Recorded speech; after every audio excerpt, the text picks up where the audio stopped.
Clip looping can be really useful and also can be a creative tool. You can loop about any clip that's available in Pro Tools. You can loop audio clips, MIDI clips, and also clip groups, and I'll give you some examples of a couple of these. First, you have to start out with a source file. So what I've done is I have a piece of music here that I'm working on for one of my music library pieces.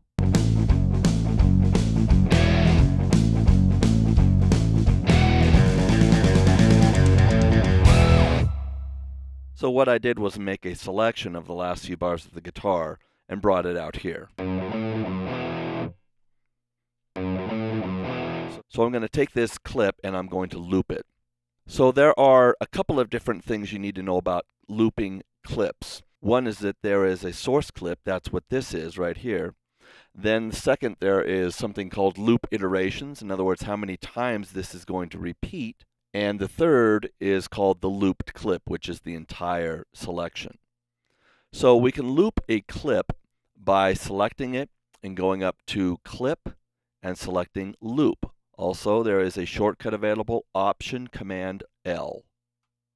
Now, when I do that, it's going to open the clip looping dialog box. A variety of things that are available here that we can choose from. We can say how many times we want that to loop. Let's go ahead and say 8. So we'll click 8, and you can see now that we have 8 duplicate copies of that audio. But what's unique about clip looping is that it all appears as one piece. So we could edit this together. We could do a variety of things with this once we have looped that clip. Okay, so let's undo that. Let's go back to the clip looping dialog box. So Option Command L. We could also have it loop for a specific length of time. So maybe 16 bars. So if I said that, click yes or OK, it's going to loop an additional 16 bars. Let's undo that and go to the next option. Option Command L to open the loop dialog box again, clip looping dialog box. You can also loop until the end of the session or to another clip. So let me just delete that right now, and let's go ahead and just select another part of a clip. And I'll have that go out here, maybe right here on a 16th note. So it's a little bit more of an awkward placement. So now we'll go back here and we're going to loop this clip, Option Command L, and we're going to say loop until end of the session or the next clip. And that's what we want. We only want it to loop until it runs into this clip. When we click OK, what you'll notice is that it didn't do a complete loop iteration. It just filled all the way until where that new clip started and then stopped. So using that final option, loop until end of the session or next clip, it will fill in this space with complete iterations, 2-bar iterations in this case, of this clip until it gets to this last open slot, and then it will fill it in with whatever is remaining. You can see it filled it in with a whole bar plus an 8th note. Now you may say that clip looping looks a lot like duplicating or repeating, and there are a lot of similarities. The nice thing about it is it's all grouped together. So once you've created a certain amount of iterations for a loop to play, then you can treat this as one complete block of audio, and you could cut and paste this. You could then repeat this section maybe 3 or 4 times, and you can see it repeats the whole looped clip. The final option in the clip looping dialog box is to actually set some fade parameters for your loops. Now, if I want to loop, say, 8 times, but I've got some clipping or I've got some popping that's caused because I need to add crossfades, I can add that right here in this clip looping dialog box. So if I click on the settings button, it brings up a standard crossfade dialog box, and we can select a variety of parameters here that we can change to affect our loop. So I'm just going to go with the defaults and say OK. Because I have this enabled, each iteration of the loop will have a crossfade leading to the next. There are a number of ways that you can actually edit a looped clip. You can use your standard trim tool icon and move just like you normally would.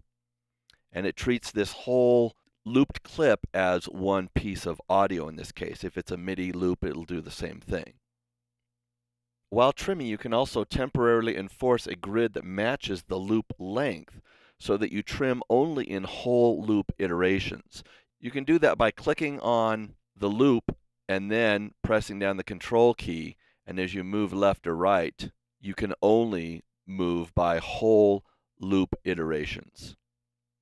If you use the trim tool instead of the smart tool and come down here to the bottom of the screen, you can actually click, and it's got to be in line with this icon, this loop icon, but you can click on the audio or on the clip, and what you're doing there is actually changing the length of the underlying loop. So what that means is as soon as I let go of this, you'll see all of those spaces in between all of the clips will disappear, because now I've told Pro Tools that I want to just have that be 1 bar in length. I could also go down and make this even smaller.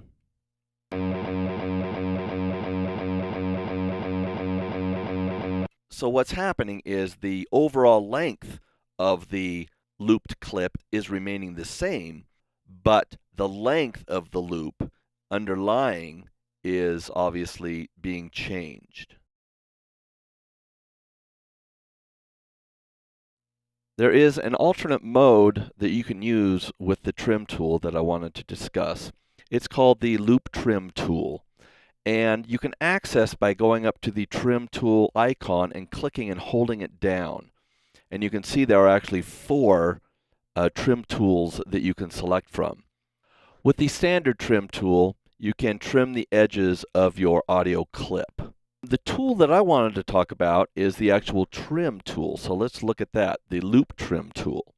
So you can select it by doing this, clicking and holding down, or by also right-clicking, selecting tools, trim tools, and then choosing the loop trim tool. Basically what this does is it acts just like the regular trim tool here if you are below the center line. If you are above the center line, it acts very much like the clip looping dialog box. So you can actually drag this out and you'll see that it is creating loops based on that original source material.